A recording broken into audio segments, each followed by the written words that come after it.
everyone. Merry Christmas. Merry Christmas. Happy holidays. Yeah. Ashlie Rodriguez here. All your shopping done? Started? In between? No. So I actually. Oh, nice. Yeah, I have some nephews, some kids. Yeah. I think those are the people who deserve presents. Yeah. I don't know about you, but I think adults. Yeah. Right? I do adults' birthdays, if it's close adult, my brother. I'll buy you a Mom. meal or I'll buy you a drink Yeah. as an adult. The kids that need the gifts. Need some The fun kids on want to Christmas unwrap some stuff. Yep. So, yeah, trying to save money this year. I don't know if I could hear myself if that's possible, but yeah. So, but I was out and about today just running errands. Are you crazy? Yeah, and that's how nuts you out there. really get into the holiday spirit. Is just go out shopping, not online, but in the stores. The old school way, huh? And everything is decorated, and they're all playing the songs and the crowds, and you can't get frustrated. Well, it's good to see that they still do that. I even asked you, did you miss out on the mall craze? Because you're younger than me. I didn't, of course, but you remember it. That's how we got our clothes back in the day. Yeah. That's also how we got our social interaction Right. back in the day. That's what you did on Friday nights, Saturday nights. You'd go see a movie, you'd go get a pretzel, you'd go shopping by one top because that's all the allowance could afford you. Sure. And you'd flirt with the boys. Flirt with the girls. Yeah, that's what we Yeah. did too. Those are some good memories. Yeah, and there was a little talk about how now, what is it that the kids don't they may be back to the mall because they want the instant gratification of I got it, it's in my hands. But I remember it kind of differently. I remember my mom buying me a present, but then I'd have to give it back to her. And then she'd wrap it, Oh, man. and I'd have to look at it under the tree for the next few weeks, driving me nuts because I wanted to Yeah. add it. Yeah, I would always find where my where my parents were hiding my presents, and I would just like Yeah, lightly exactly. tear open just to see what was going on. I think one year I got out of control, and they knew what was going on, and I got in trouble. But no, going out today, I definitely sat in the parking lot just circling, looking for a spot, and then when I go to leave, I can't leave because there's a line of cars behind me trying to get in and out. So I'm waiting there for some movement to happen. And yeah, it was packed. And that was just one little corner of Phoenix. So I feel like people are definitely in the holiday spirit and looking for their Christmas gifts.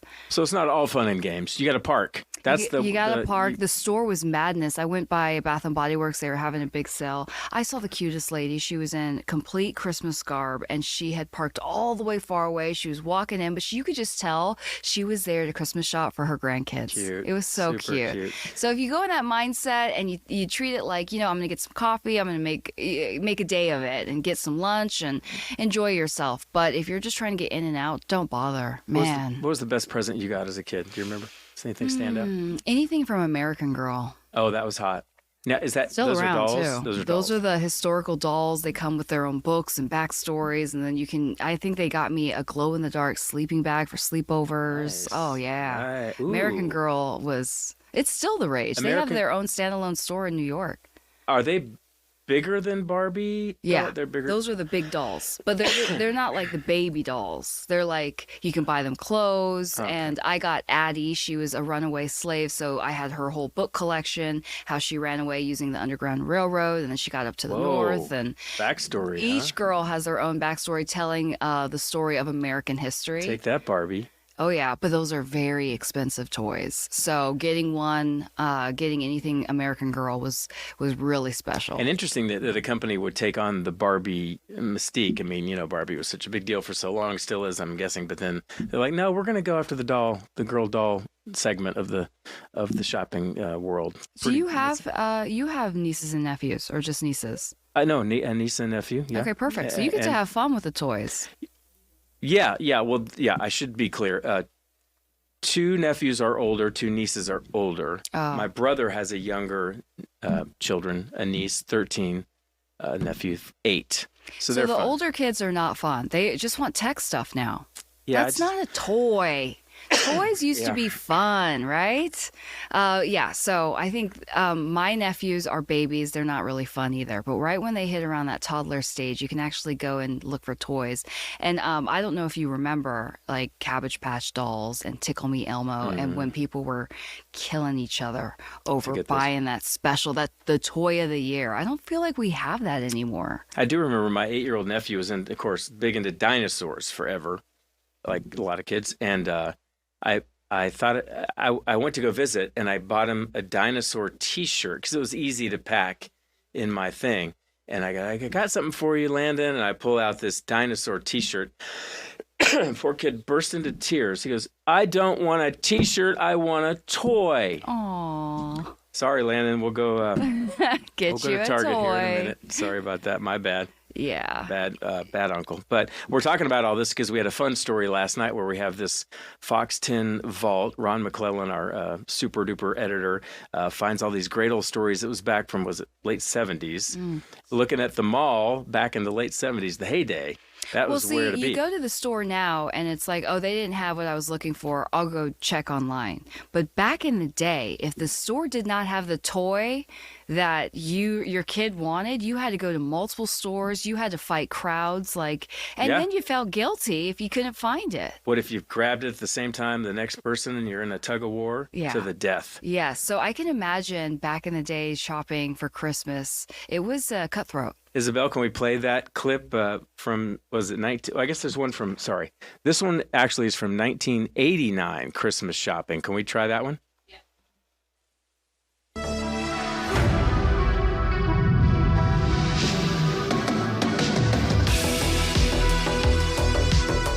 While shoppers fill the mall searching for the best bargains, retailers' fingers are crossed. They're hoping a year of scouring competition and strategizing will pay off at the cash register. Experts say this will be the highest volume weekend of the year. Only die-hard bargain hunters and procrastinators will roam the aisles Christmas Eve weekend. We've got the bargain hunters, we have the people who are panicking, trying to get their last-minute gifts off. We have people who are looking ahead to kind of get a taste of what's coming on in spring. So it's a mix. Our biggest challenge is making sure that we keep the racks full so that they have something to look at. But bargain hunters, those that refuse to buy anything unless it's on sale, have caused revenues to plunge for most major department stores in recent years. However, the nation's second largest retailer, JCPenney, is seeing gains. We were just matching the numbers, but in the back half of the year, things have really come alive and just really excited now. Have you ever had to panic buy? I did that on Christmas Eve. On Christmas Eve, panic buy. That's the worst. You're looking at something like, will they like this? Will they like it? Can I make this cooler? It's too late now. You got to buy it. Yeah. One of my favorite stories in my entire career, Christmas Eve, and they're like, go find the last minute shopper. And I somehow ended up, I don't know if it was Phoenix or Kansas City before, and in walks out of central casting, the cool uncle who's like, he's up against it, right? I mean, there was like less than an hour till this Walgreens or whatever closed down, and he's in a Walgreens trying to find stuff for nieces and nephews, and just throwing it in his basket. And he was slick, cool guy, but he got it done. It was like perfect story. Yeah, well, we sent Megan to go check out the situation. Megan Spector in Phoenix right now. Megan, tell us where you are and what you're seeing on this Sunday. Yes, so we are out here at Arizona Mills Mall right now, and it's busy. I think there's a lot of people that are doing their holiday shopping, trying to get ahead of it so they're not one of those last minute shoppers. But we also have some people out here that are just, spending their Sunday afternoon going to the mall. And they talk about how, it's an activity. It's not just a task to go to the stores and get what you need and get out. There's a lot going on here, and a lot that I think I forgot about that malls have. Yeah, I went to the mall and I was in Long Island, on Long Island, and I immediately got into the Christmas spirit because you see all the decorations, you hear the music, and just being around people, even if they are strangers, it gets you into the holiday cheer. It definitely does. Oh, sorry. Look at that. I'm in the way because it's so packed. That's the mall for you right there. We've been making our way around. I got myself a sweet treat, which is another part of the mall that I think people forget about. But mall food is amazing. It smells amazing. I can smell the Wetzel's pretzels all around the whole mall. And after I finish these Dippin' Dots, I'm going to go get pretzels. Nice. She knows what's going on. Yeah, the worst feeling in the world is to online shop for somebody and get the gift and be like, oh, this sucks. So I think there is something to shopping in person. And I know that affordability is a struggle right now for a lot of people. But I mean, maybe bargain hunt. And Megan, given that you're slightly younger than me, what do malls mean to you? I mean, did you live that mall era at all, or were you always Amazon and online? No, I love the mall. I've always loved going to the mall, but I will say I'm definitely a task-oriented mall shopper. I go in, I know the stores I want to go to, I know what I'm looking for. No time to dilly-dally. I think it's really easy to get overwhelmed in the malls, but I totally understand the appeal to both. Online shopping is easy. You can do it from the comfort of your home and your PJs, but I think one of the big positives that people are talking about here when we ask them why they're out here is you know what you're going to get. You can see it, you can feel it, you can try it on. That's a huge disadvantage to online shopping is the risk that you're going to have to send it back just because it doesn't fit. So there's a lot of people out here, I think, liking that aspect that if it doesn't work, they leave it and move on. You don't have to deal with the hassle of sending it back. And we're, 20 days out or so? Probably last 19? Maybe the story of the dying American mall is overstated a bit. At least I hope so. For now. I hope so. Well, Megan, thank you. And I can't wait to hear what people have to say at your story to Fox 10 at 6 today. And if you have any spare change in your pocket and, find anything that might, a nice tie or... Bring me back a pretzel. It's always the pretzel smells that get me. We made it right to Wetzel's Pretzels. There it is. Thanks, Megan. Bye, guys. That's fun. She's getting in the spirit. You can tell. Are you going to go to the mall, you think, at all? No, heck no. Well, yeah, I mean, because you go, if you're not really in the mood and you're not ready for it, yeah, you treat it like it's a zoo. It's a nightmare. Why would anybody sign up for that? Plus, the only, like I said, the gifts I will buy will have to travel with me. So why buy here, pack them, so I can just send them. Are you going to get me something? That is to be determined. A gift card to Chili's. Chili's is hot in our newsroom right now. Have you noticed everybody's talking about Chili's? Really? Chili's. I'll take a Chili's margarita. I love Chili's, right? Some nachos. You brought up something funny about SNL last night, Saturday Night Live. Oh man, I saw the skit too. Just Secretary on your of War, get that right. It's not defense. Secretary of War Pete Hegseth, obviously making headlines this week. Not good headlines, but SNL they ran with it. And we have a clip. They posted it on Twitter. NBC did. So let's just take a peek at what they posted on social media, just to give you an idea of Saturday Night Live last night. Yeah!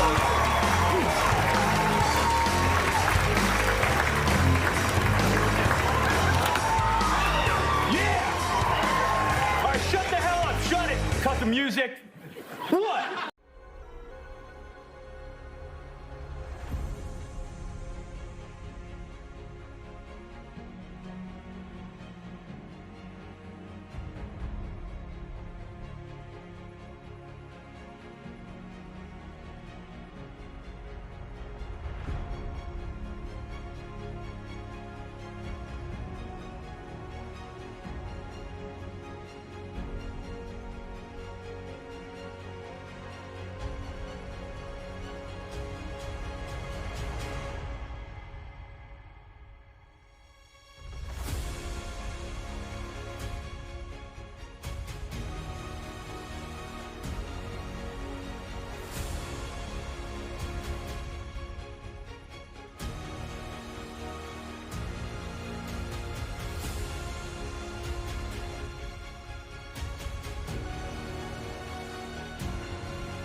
Look who popped in, our Hollywood insider. What? Hans Peterson. Oh, I wish. Yeah, no, you are. You let us know what's going on out there in the world, and you still go to the theater. Hats off to you. Yes. Wednesday I was there watching Hamnet at Scottsdale Fashion Square. Have you seen Hamnet. any trailers for this? Because I was really looking forward to this movie. So as soon as you told me you saw it, I was like, how is it? How was it? He said he cried like a baby. I totally like sobbed like a baby. weeping. We're talking about Whoa. Oscar contender quality. Whoa. Very much. Tell us everything. I mean, I wouldn't doubt there's Oscar buzz for this already. Oh, I mean, it looks like just, it. It looks like a beautiful movie. It really is. It's beautifully shot. Beautifully shot. The cinematography is really stunning. And there are a lot of scenes in nature where they're surrounded by woods and surrounded by the sounds of nature, giving really an immersive quality to that. We have a trailer of it. Chloe Zhao is the director. It's emotionally intense. She really is. Yeah, she did Nomadland. Yeah, so which was good. so amazing. And the Eternals, which I didn't realize. But basically, Hamnet and Hamlet are interchangeable. They mean the same thing basically in Elizabethan English. So we learned from the opening credits that those two are the same. Paul Mescal is from All of Us Strangers. He stars as William Shakespeare. He was Gladiator 2. Yes, Gladiator 2. And guy. Jessie Buckley really steals the show as Shakespeare's wife.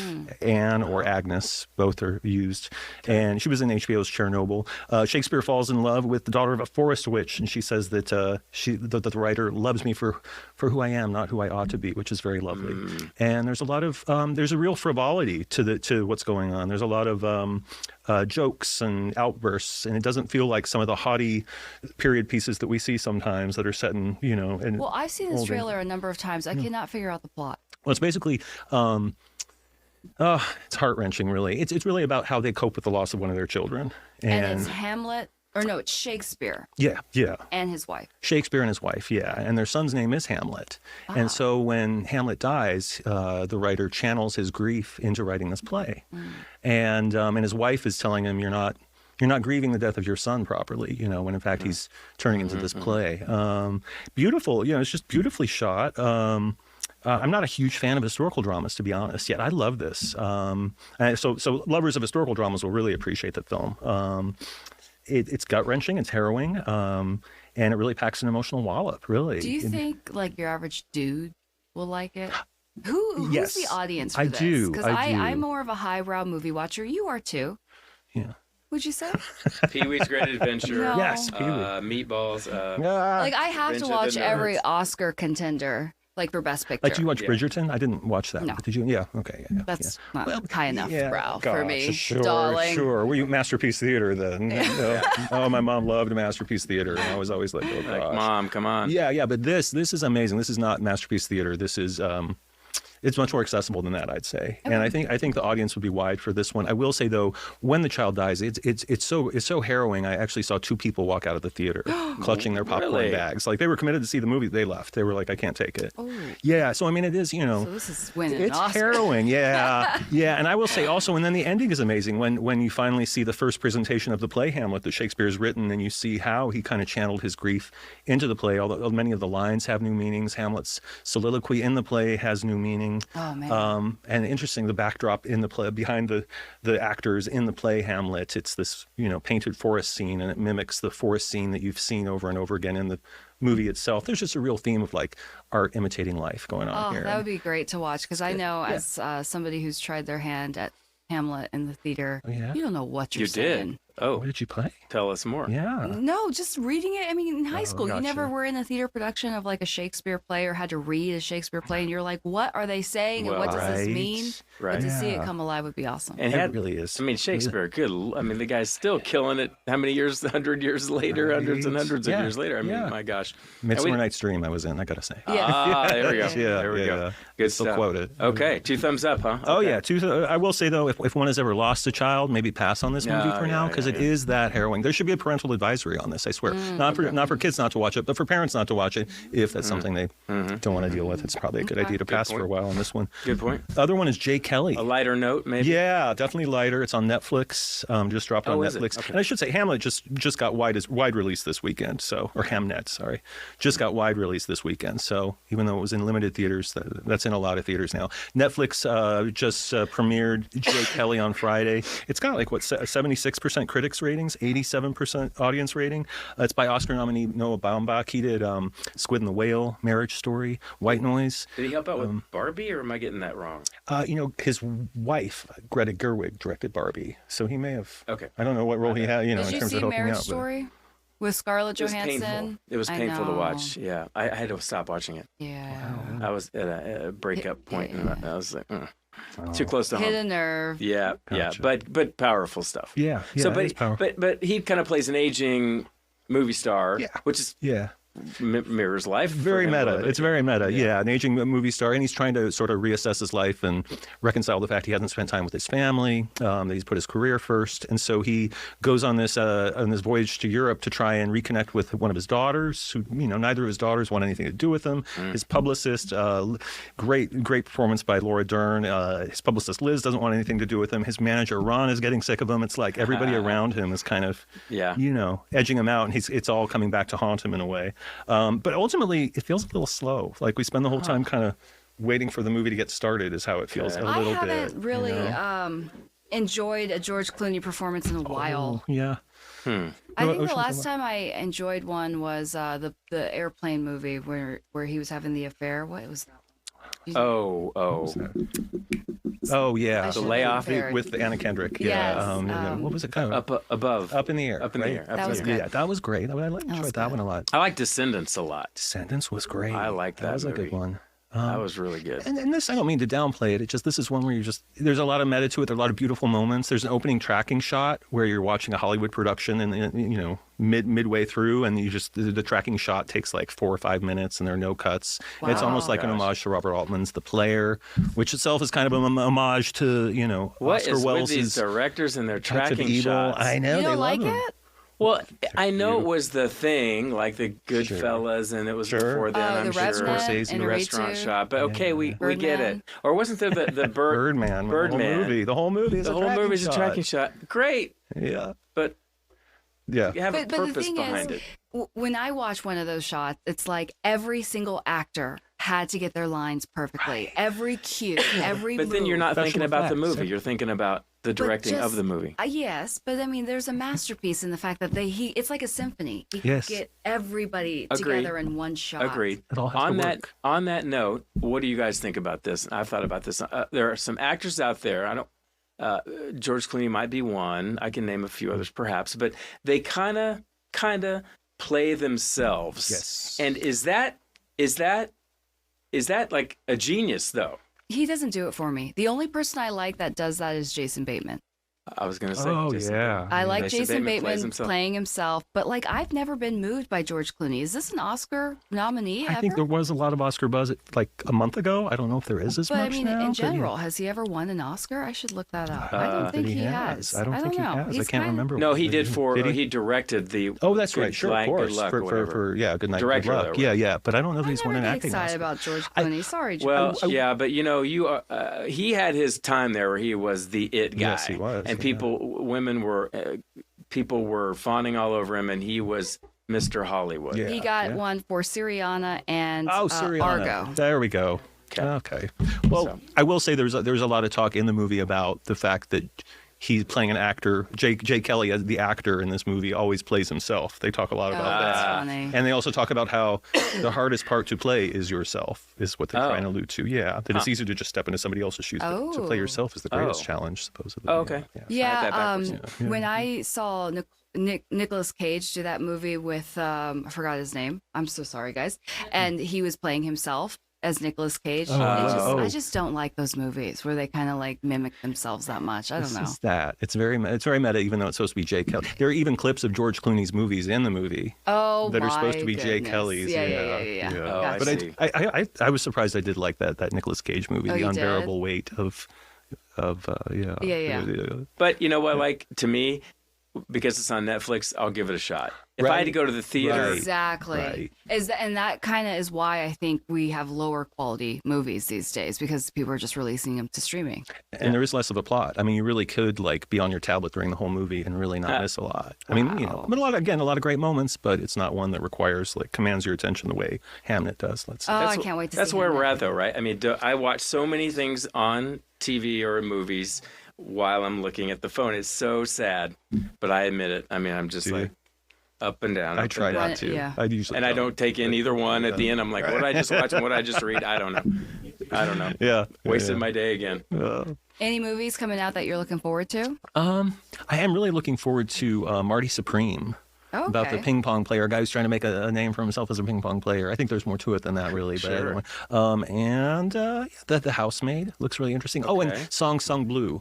Yes, Neil Diamond. Doesn't that look good? Yeah. A Neil Diamond interpreter as opposed to a Neil Diamond impersonator. But it's Hugh Jackman playing. He's not playing Neil Diamond. He's not playing Neil I did not Diamond. know that. Right, yeah, he's playing an interpreter of Neil Diamond, and Kate Hudson's in it. Yeah, that should be fun. That should be looks good. My sister is going crazy for Hunger Games. No, I You're don't done? get it. I kind of stopped after the I did second too. one. I stopped after the first one. Yeah, there's a lot of good actors in this one, though. Yep, that's true. Yeah, there's it's quite the Eli Fanning. Let me see who the guy is. That's really good. But yeah, that's another thing. I think big Jesse one. Plemons, Ralph Fiennes. All right. For they're those really good. performances alone, I might watch it. They're really I mean, good. Ralph Fiennes, I can't say no. I wonder if I Yeah. can skip ahead to just this one. Do I have to watch the third and the fourth and the fifth? I mean, right? I could just skip ahead to And then this there's another Batman coming out. I'm looking forward What about to. Yes. What about Bad Santa 3? Come on. Oh, Come that on. would be a good. Wouldn't that That'd be be good? set in Phoenix again. Exactly. Oh, what's the first? I didn't realize that. Yeah, perfect. I actually went to school with Lauren Graham. Did you? yeah. Tucson. No, it's New York. New York. Yeah. Sorry. Yeah. Oh, Yeah. interesting. First person I spoke to at school. Is that right? She's very friendly. Yeah. She had a thing for Santa. Yeah. Yep, she did. Any love for Wicked? Oh your yeah, I mean, end? I did think I think there's a lot to be said for the fact that it was lit so strangely. That there's just this sort of broad lighting everywhere. The light seems to be coming from everywhere and nowhere at the same time. And that was one criticism I had from it. Maybe a little bit too much music, but overall, I loved Wicked for good. Yeah. Okay. Yeah, even though the lighting. How was a long little was odd. it? Oh, it was like 2 hours, 10 minutes. So maybe one song and too that's many. one Sorry. movie. Okay. Those two movies Yes, together. Is exactly. One, so that would All be together. almost 6 hours. It is like at least, yeah. And speaking of long movies, there's Kill Bill, The Whole Bloody Affair is out this weekend. I really wanted to see that, but Oh my God. it's like 5 hours. I don't have 5 hours to go to the theater, right? Who does? The music's playing us out, Hans. Oh, I know. They're sending us a signal. Merry Christmas. Go see a Christmas, movie. See you everyone. guys. See ya.